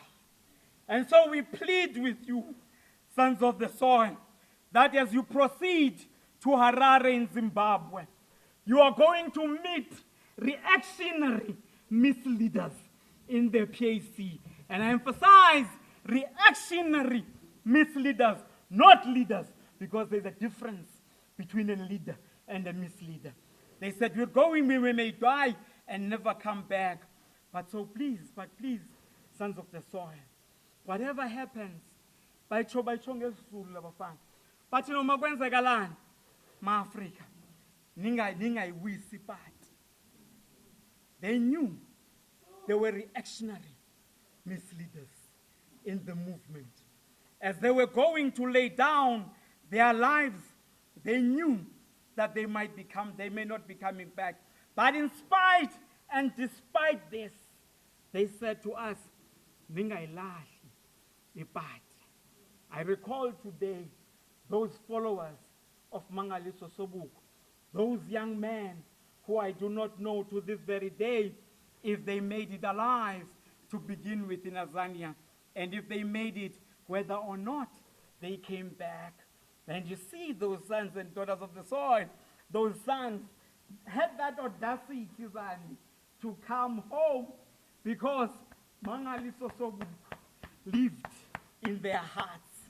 Mangaliso Sobukwe lived in their minds. Mangaliso Sobukwe's voice, without any audio, was speaking non-stop. Because Mangaliso Sobukwe taught us. He taught us that we cannot love Africa enough. We can never love Africa. In fact, it is on that basis that the voice of Mangaliso Sobukwe lives. Because Mangaliso Sobukwe taught us that a doctrine of hatred will not take anyone everywhere. Mangaliso Sobukwe taught us that ours is to love the African people all the time. But we misunderstood in the moment of anger and frustration and bitterness. We did not catch the voice and the message of Mangaliso Sobukwe. That is why at all times our preoccupation at all times has been with the African National Congress, what the ANC does and what the ANC does not do. Whether the ANC recognizes the PAC's leaders or whether the ANC does not recognize the PAC's leaders, Mangaliso Sobukwe was never about that. When Mangaliso Sobukwe launched the Positive Action Campaign on March 21, he invited first and foremost the African National Congress. When the African National Congress refused, Mangaliso Sobukwe said, with or without the ANC, the Pan-Africanist Congress of Azanian is going forward. And so the PAC, led by Mangaliso Sobukwe, was not seeking for the acknowledgement or, for that matter, the recognition of the African National Congress, because self-recognition and self-acknowledgement, convinced and confident on the basis of our ideological orientation, Mangaliso Sobukwe understood that when the leaders of the PAC speak, the people are going to respond, because the language of the PAC is succinct. The languages of the PAC speaks to the minds and the hearts of the African people. Mangaliso Sobukwe's voice could not be silenced. Zandi, andifuna apha into yobaba ndigqithe exesheni. Nantsi into enzekayo. When the Pan-Africanist Congress of Azania, many of us do not know this, when the Pan-Africanist Congress of Azania had its inaugural launch, the meeting of the Pan-Africanist Congress of Azania began 3 minutes before the scheduled time. 3. It's on record. 3 minutes before the scheduled time, the Pan-Africanist Congress of Azania's meeting began. Because Mangaliso Sobukwe was making a point that we shall not advance in this revolution unless we're able to have a sense of discipline, a sense of self-control, a sense of clarity. And those are the things that we yet have to learn. But I do recall 30 years ago this year, when we arrived in Zimbabwe, some of us, we were told by our leaders, and it was a refrain, that if the ANC takes over the country at 12 midnight, the PAC will take the country 5 minutes after 12 midnight. It is because at that time, you see, we were being prepared by those who knew better what their agenda was, that would become rebels, that would be preoccupied with the ANC, and that our struggle is nothing else but the ANC. That is why we are so preoccupied at all times with the ANC. When the ANC announces a Release Mandela campaign, we must release a Release Mutuping campaign. When the ANC says we're going to negotiate, even though we said that we do not recognize the legitimacy of the South African government, we see our leaders going into that illegitimacy. And when the time is up, being cartooned in a newspaper, running into Swaziland as if. A contradiction in terms. And so, Zandi, and my brothers and sisters, this is it. The Pan-Africanist Congress was an African nationalist organization. The first aim of the PAC says to rally and unite the African people on the basis of African nationalism.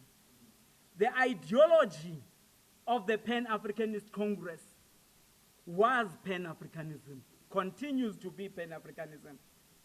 When others to this very day are dilly-dallying between capitalism and socialism, the Pan-Africanist Congress, from its beginning, from its inception, said that we are establishing an Africanistic, democratic, and socialist order. The PAC, from its inception, has always been a socialist movement. But guess what? Because we had a deep sense of inferiority complex, even as we were members of the PAC. We needed validation. When the Chinese gave us training, we came back being Maoists. We could hardly define and elucidate Pan-Africanism. We became a Maoist party and less of a Pan-Africanist party. And when we began to read a little bit of Marxism, because we wanted to sound international, as if Pan-Africanism was never international from its very inception, the Pan-Africanist Congress said, Mangaliso Sobukwe said, we are fighting for the noblest cause on earth, the liberation of mankind. So from the very beginning, the Pan-Africanist Congress was an internationalist movement. But because we did not even understand that, we had to be acceptable to others and declare ourselves Marxist-Leninists, even before we could explain what is Pan-Africanism and African nationalism. And so we are the ones, Ma-Africa man, who silenced and sought to silence Mangaliso Sobukwe. Because we were not liberated in our minds. We thought we were. We never understood Fanon when Fanon said to us, but to declare negation is not in itself an act of negation. To declare yourself a Pan-Africanist does not necessarily make you a Pan-Africanist. And we know, you see, because of this, there were some misleaders. I spent a lot of time with these misleaders in Zimbabwe. And there they were. He comes into a meeting of the Pan-Africanist Congress, 5 minutes. Am I correct? He comes into a meeting of young people, this misleader of the PAC. He opens and says, he doesn't even say Isweletu. No, he doesn't. He says, Bantwana bam, imnandi ndoda. And he goes on as if there is no contradiction. He says, ningacingi ukuba bantwana bam asinibaweli. Siyanibawela bantwana bam. There's no sense of irony in this man who's supposed to be a father and supposed to be talking to his daughters in a meeting of the Pan-Africanist Congress that is supposed to promote and to project the African image and personality. He says, umntwana mna dakumthi wende ebhedini dimhamse. He even had this bodily language. Dimhamse. And so these are the people who killed and tried to silence the voice of Mangaliso Sobukwe. Because when those sons and daughters of the soil arrived, very young in the movement, at the ages of 17 and 18, and began to see this, slowly but surely, they were being destroyed in their minds and their hearts.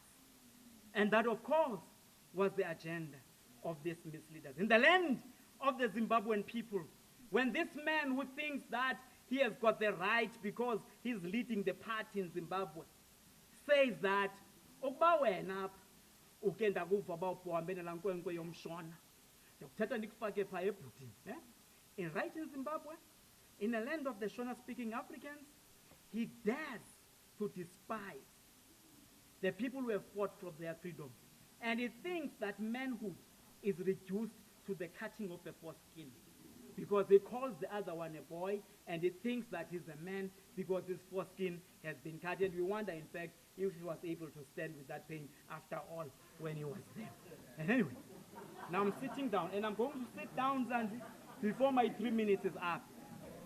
And as I'm sitting down, I want to say that, no. Mangaliso Sobukwe leads. His voice is not silent. The sons of the PAC sang a song, Ndicela isibindi, sokungamu bumbam, Ndicela isibindi, sokungamu bomi bam, ndilandela abaninzi, abafele tabini, befela izifungo, befele matafeni. Many years later, the sons and daughters sang, Vume moya wam, vume moya wam, kawuvume moya wam, uyavuma kawuvume, ekawuvume moya wam, ekawuvume moya wam, ekawuvume moya wam, uyavuma kawuvume, ekawuvume moya wam,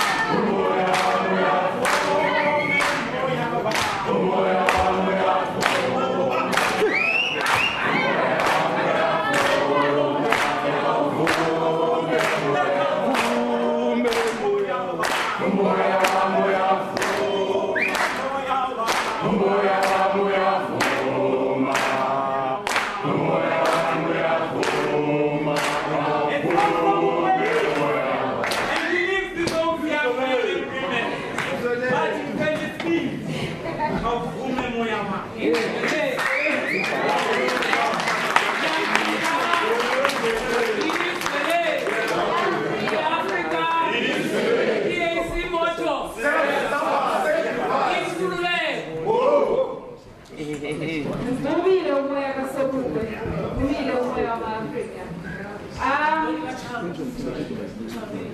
Masiphindeni bama-Afrika manje, masibuleleni usisana, masibuleleni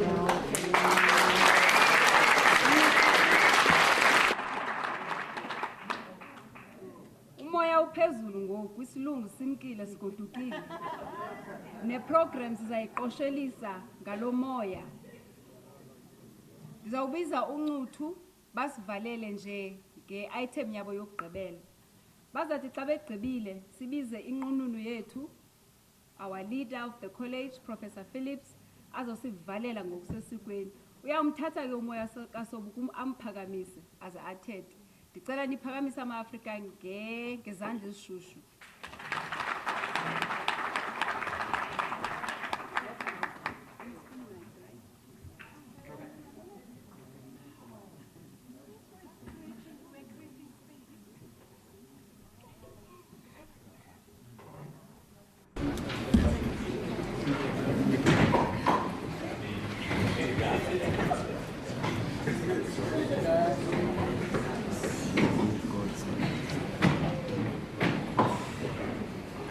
What's the line record by a recorder? Like a choice, I get it. This song that we're gonna do now is actually dedicated or was inspired by the Christmas War movement. Yes. As you may know, that the Christmas War movement is actually dominated by the less privileged students who come from disadvantaged backgrounds.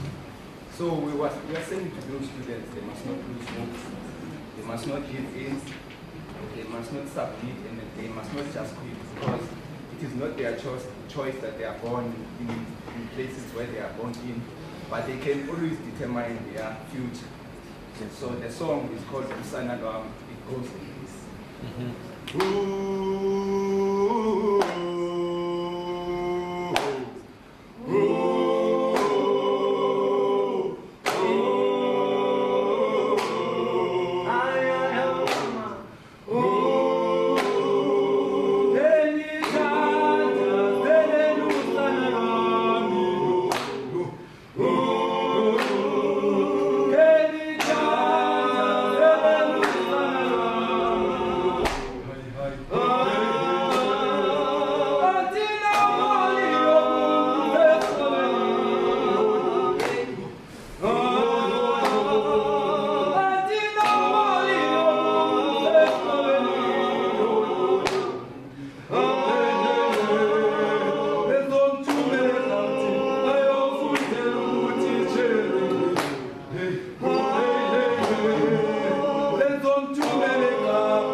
second last. The song, we wrote the song on the drug abuse that we see in our society today, which makes the youngsters less effective and to a certain extent you can say useless in the society.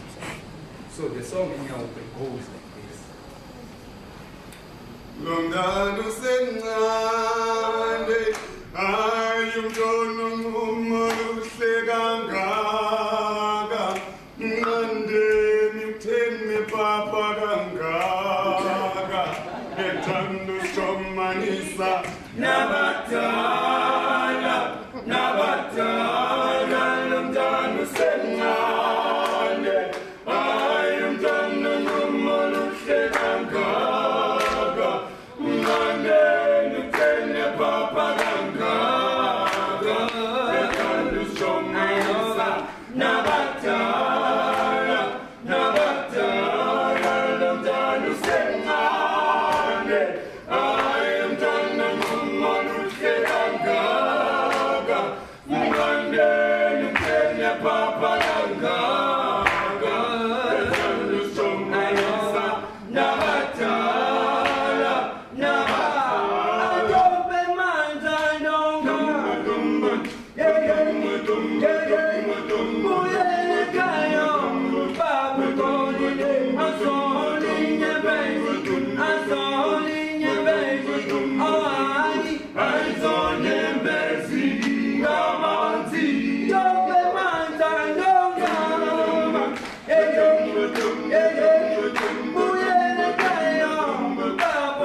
like this. Therefore, I implore you, Africa, to allow the conversations to continue in your minds.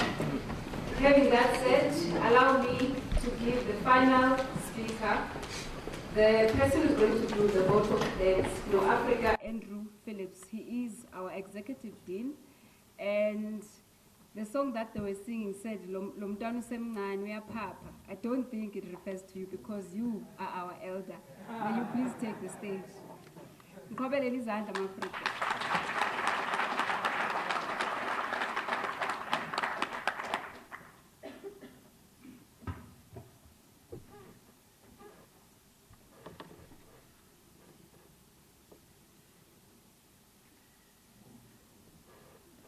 Thank you. Thank you, Program Director, Mo Africa, Zandi Khadebe. Good evening, honorable guests, members and friends of the Sobukwe family, the Robert Mangaliso Sobukwe Trust, Mo Africa Tandu Sipuye, also from the Black House Collective, members from the Pan-African Student Movement, members from the Economic Freedom Front, leadership and members of the Pan-Africanist Congress, members of the press, ladies and gentlemen.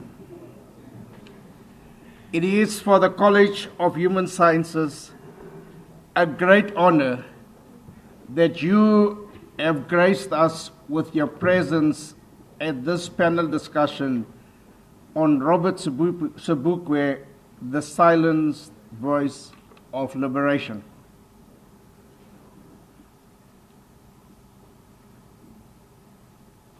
Having a father and a grandfather that grew up in the location in Grabrinet, the name Robert Sobukwe was from a young age familiar to us. And therefore, it is a great pleasure to have housed this panel discussion tonight, not only as a college, but also on a personal level. Because Robert Mangaliso Sobukwe is not only a voice that they tried to silence, but we, as the people of Azania, has been done a great injustice by not having had the opportunity to see the professor being honored by his peers and by the people of Azania and giving him the recognition which he so richly deserved. Tonight's panel discussion is only the beginning of engaging the life and legacy and philosophy of the professor in the College of Human Sciences. We hope to work with you and especially our esteemed panelists, but also the Robert Sobukwe Foundation to have more such debates and also celebrations of the life of Professor and those previous liberation icons who have been marginalized in our country and our politics today. Please join me in putting your hands together for our esteemed panelists.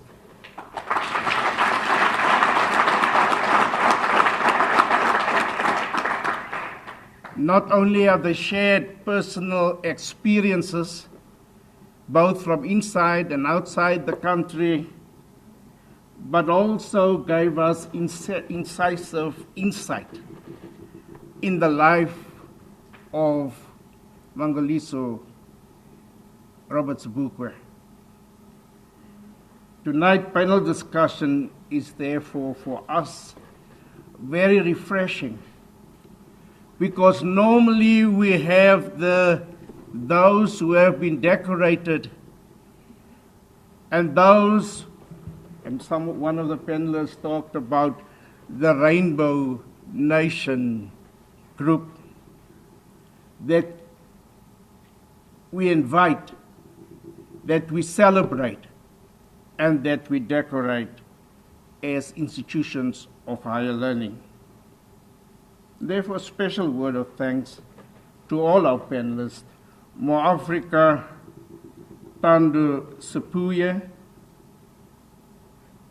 Mo Africa Professor Simpiwe Sesanti, Mo Africa Mohau Peku, Mo Africa Luleka Fiatela, and even in his absence, Mo Africa Robert Mangaliso Sobukwe, who by just agreeing and being willing to be part of this panel and could not be, have already graced us with his presence.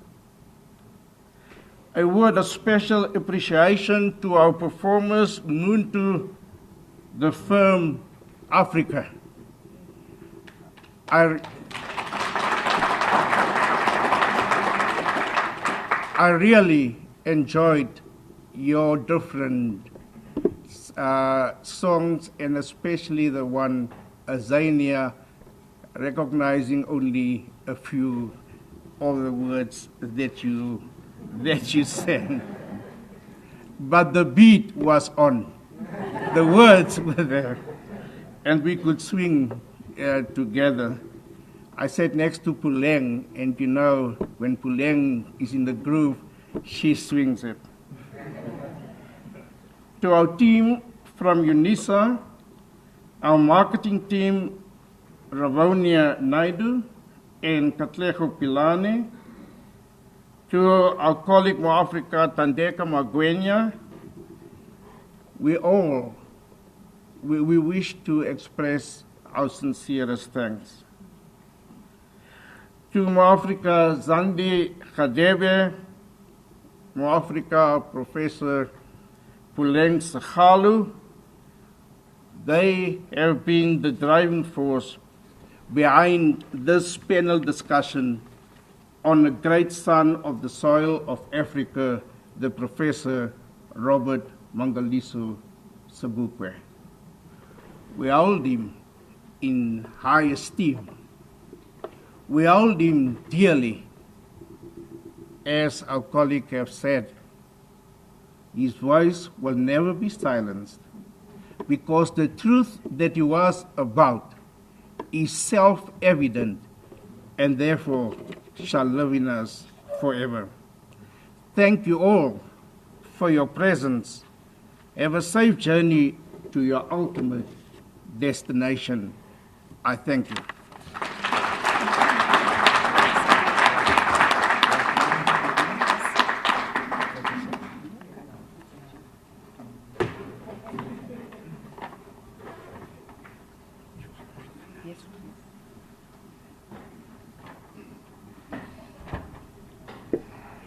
Before I allow Professor Phillips to sit down, indeed, thank you, Prof.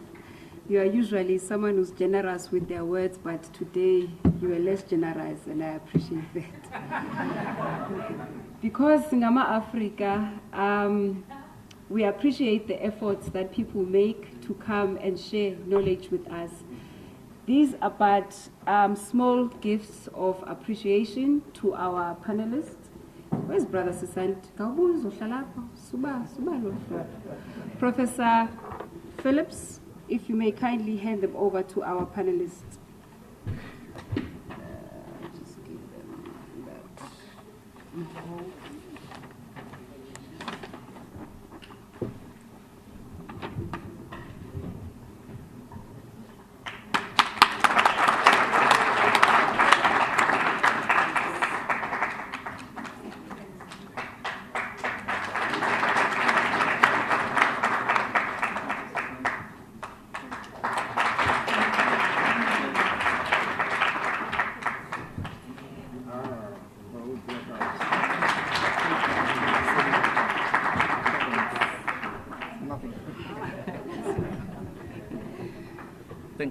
Thank you, Prof. Thank you so much. Ma-Africa, thank you, thank you, thank you. As young as Thunjeni Zikwela Kala, I know you. I think we know the African protocol, the children and the elders in front, and then the warriors will just follow thereafter. Please do not embarrass me, comrades of the young people. Let's do this thing the African way. Maskuleke ma Africa. Yes, Nancy, it played. It's the end.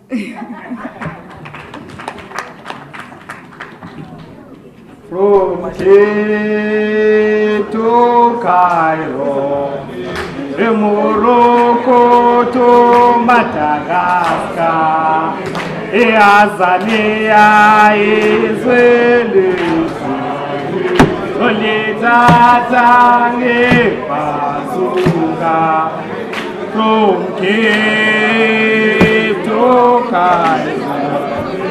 Morocco to Madagascar, Azanian.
It may be tough, but in the end,